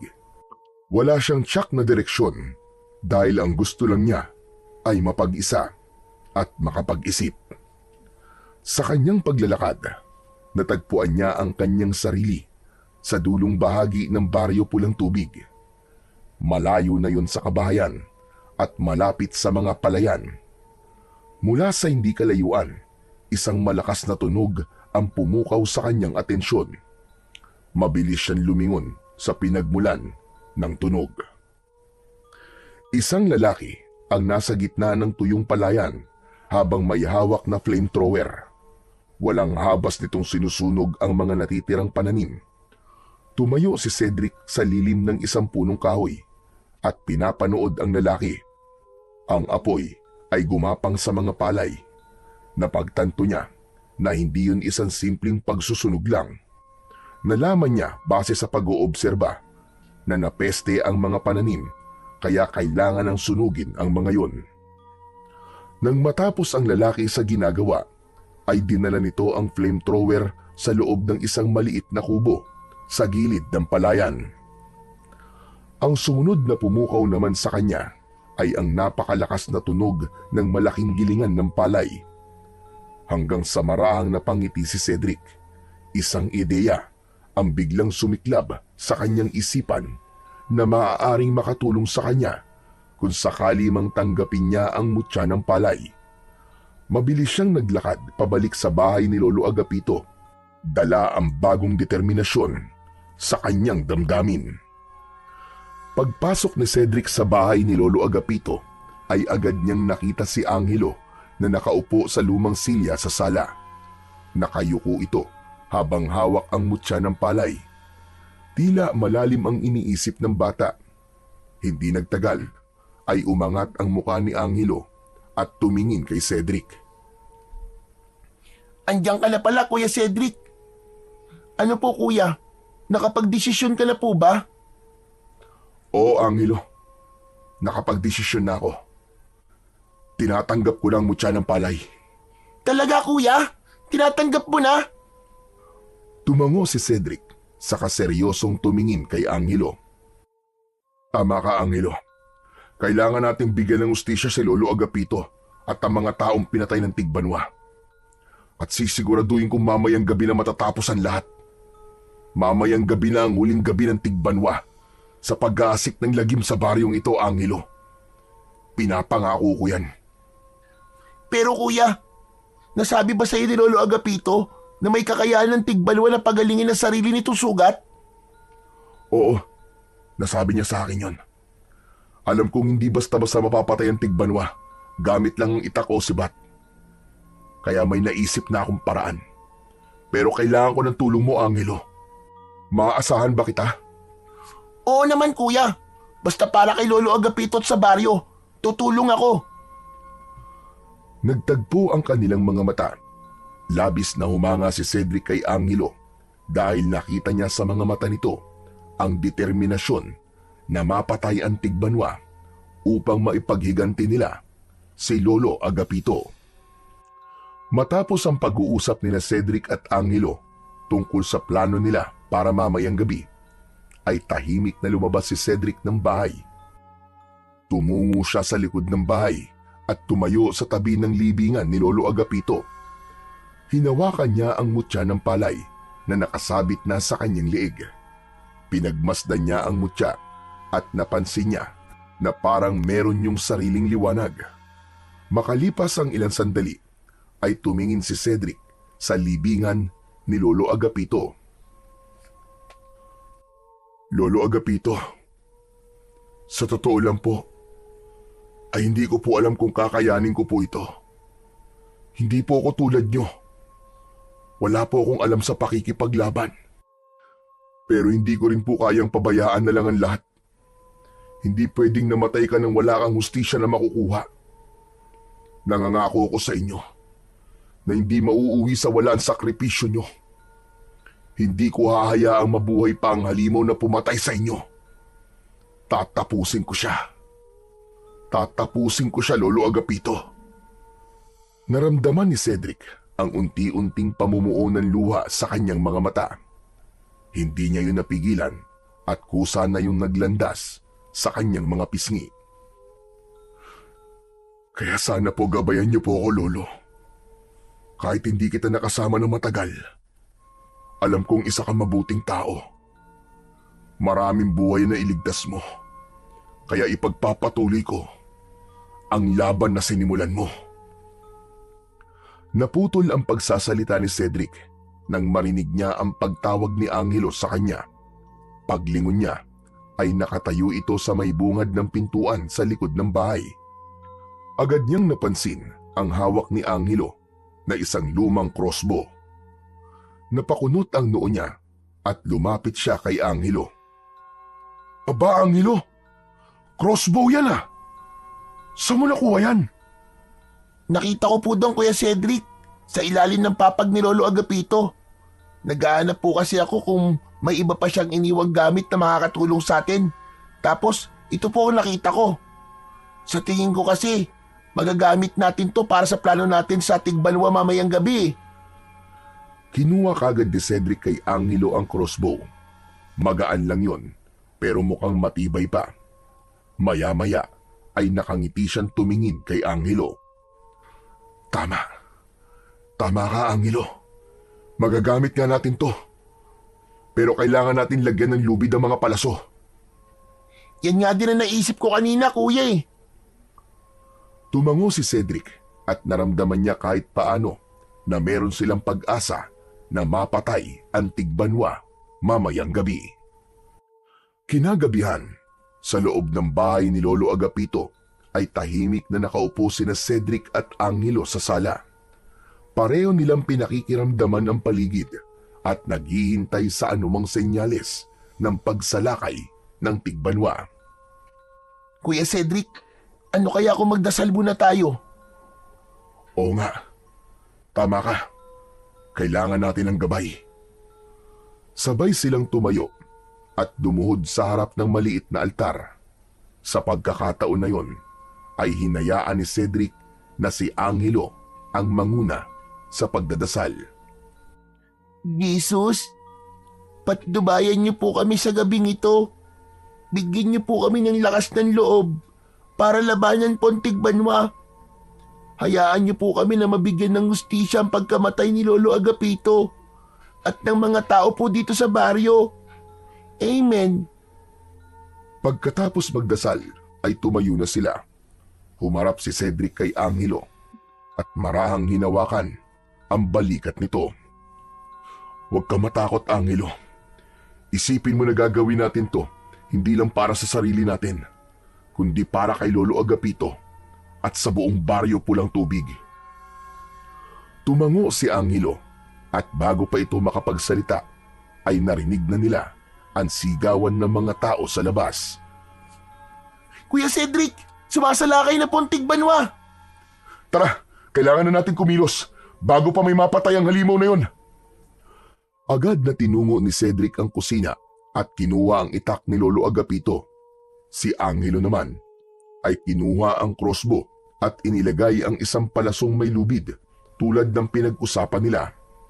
Matapos yun ay walang pagdadalawang isip na lumabas sila ng bahay. Sa paglabas nila ay nasilayan nila ang lagim na dulot ng Tigbanwa. May mga taong nagtatakbuhan, ang ilan ay natutumba nang dahil sa labis na takot. Hinawakan ni Cedric ang mutya ng palay at agad niyang naramdaman ang kapangyarihan nun na bumalot sa buo niyang katawan. Pakiramdam niya ay may kung anong enerhiyang nais kumawala sa kanya ng sandaling yun. Angelo, Mauna ka sa dulong bahagi ng baryo, sa may taniman ng palay. Alam mo na ang gagawin mo ah. Mag-iingat ka. Oo kuya, mag-iingat ka rin. Mabilis na tumakbo palayo si Angelo habang si Cedric ay buong tapang na lumapit sa tigbanwa na nakatalikod sa gawi niya. Oy! Aswang na nag-iisa ang mata! Ako ang harapin mo! Binitiwan ng tigbanwa ang hawak nitong lalaki at marahang lumingon kay Cedric. Ang nag-iisa nitong malaking mata ay nagliliyab sa galit. Malakas itong umangil bago sumugod kay Cedric. Aabutin sana siya ng dambuhalang kamay ng tigbanwa, ngulit mabilis na yumuko si Cedric. Lumusot siya sa pagitan ng malalaking hita ng tigbanwa at gamit ang matalim na itak ni Lolo Agapito ay buong puwersa niyang tinaga ang binti nito. Napahiyaw ang tigbanwa sa sakit. Alam ni Cedric na maghihilom din kagad ang sugat ng tigbanwa, kaya mabilis siyang tumakbo papunta sa dulong bahagi ng baryo. Narinig niya ang mabibigat na yabag ng tigbanwa sa kanyang likuran habang siya ay hinahabol. Habang papalapit si Cedric sa malawak na palayan, ay naramdaman niyang bumibigat ang kanyang paghinga dahil sa pagod, ngunit hindi siya huminto. Mabilis niyang tinawid ang makikitid na pilapil hanggang sa marating niya ang gitna ng taniman ng palay. Doon na siya huminto. Sa malayo, nakita niya ang higanting anino ng tigbanwa na papalapit na sa kanya. Pabilis ng pabilis ang pagtakbo ng tigbanwa patungo kay Cedric. Mas lalong humigpit ang hawak ni Cedric sa itak ni Lolo Agapito habang inaabangan ang tamang pagkakataon. Nang ilang dipa na lang ang layo ng tigbanwa, ay malakas na sumigaw si Cedric. Angelo! Ngayon na! Mula sa maliit na kubo sa gilid ng palayan ay lumabas ang batang si Angelo na hawak ang crossbow. Mabilis itong pumesto sa harapan ng tigbanwa at walang pag-aalinlangan na itinutok nito sa aswang ang hawak nitong sandata. Hindi nagtagal ay pinakawalan na ni Angelo ang palaso. Tumama ang palaso sa kaliwang binti ng tigbanwa. Napahinto ito at napasigaw sa sakit habang pilit na inaabot ang sugatang bahagi ng katawan. Mabilis naman na kumilos si Cedric. Kinuha niya kay Angelo ang lubid na nakakabit pa rin sa palaso at tumakbo siya paikot sa tigbanwa hanggang sa tuluyang pumulupot ang lubid sa mga binti ng kanilang kalaban. Malakas niya yung hinila na naging dahilan para mawalan ng balanse ang tigbanwa at bumagsak ito sa lupa. Habang nagpupumiglas ang tigbanwa, ay mabilis na tumakbo si Angelo papasok ng kubo. Samantala, si Cedric naman ay hinila ang tigbanwa palapit sa gilingan ng palay. Doon na binitiwan ni Cedric ang lubid at hinayaan niya ang tigbanwa na pakawalan ang sarili nito mula sa lubid na nakapalupot sa mga binti nito. Maya-maya, bumalik si Angelo mula sa kubo na dala ang flamethrower na nakita ni Cedric na gamit ng isang lalaki kaninang umaga. Ano, Angelo? Handa ka na ba? Handang-handa na kuya. Sa sandaling yon, tuluyan ang natanggal ng tigbanwa ang lubid sa mga binti nito. Galit itong bumangon at naghanda na ito para umatake. Binulungan ni Cedric ang mutya ng palay bago niya kinuha ang flamethrower kay Angelo. Binuksan niya yon at isang napakalakas na bugso ang lumabas sa nguso ng flamethrower. Itinapat niya ang naglalagablab na apoy sa papalapit na tigbanwa. Napaatras ang halimaw sa tindi ng pagragasan ng apoy. Mabilis na nilamon ng apoy ang katawan nito habang patuloy ang tigbanwa sa pag-atras ay hindi na nito napansin ang makina sa likuran. Muli itong nawalan ng balanse at ang kaliwang kamay nito ay aksidente nitong naipasok sa gilingan ng palay. Napasigaw ang halimaw habang pilit na hinihila ang kamay nito na kinakain na ng gilingan. Binitiwan ni Cedric ang flamethrower at tumakbo siya papalapit sa tigbanwa. Matalim niya itong tinignan at pagkatapos ay galit na galit siyang sumigaw. Hayop ka! Para ito kay Lolo Agapito! Mamatay ka ng halimaw ka! Gamit ang sarili niyang lakas at kapangyarihan ng mutya ng palay, ay buong puwersa niyang sinipa ang nag-iisang mata ng tigbanwa. Dahil sa lakas ng sipa niya, ay tuluyan ng nilamon ng gilingan ng palay ang tigbanwa. Sa bilis ng pag-ikot ng makina, ay halos pulbusin nun ang laman at buto ng aswang. Hindi nagtagal, ang dating mabangis na tigbanwa ay naging mga pera-perasong durog na laman at buto na lang ang dumaloy sa kabilang dulo ng gilingan. Tahimik na pinatay ni Cedric ang makina nang masiguro niya na nagiling na ang tigbanwa. Tumabi si Angelo kay Cedric habang parehas nilang habol ang kanilang paghinga. Nagkatinginan sila. Nagkalat na ang pira-pirasong laman ng tigbanwa sa lupa. Biglang napansin ni Cedric ang panginginig ng balikat ni Angelo. Nang lumingon siya rito, ay nakita niyang umiiyak ang bata.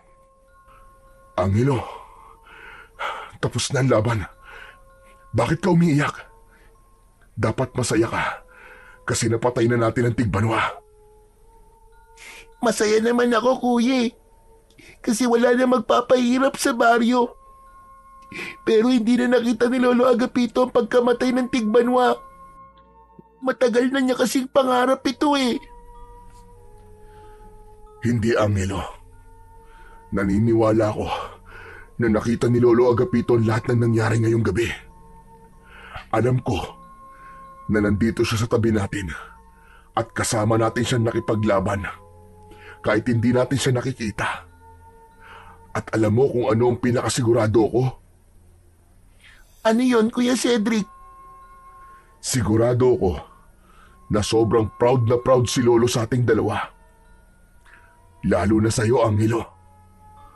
Napayuko si Angelo, ngunit hindi nagtagal ay tumingin siya kay Cedric.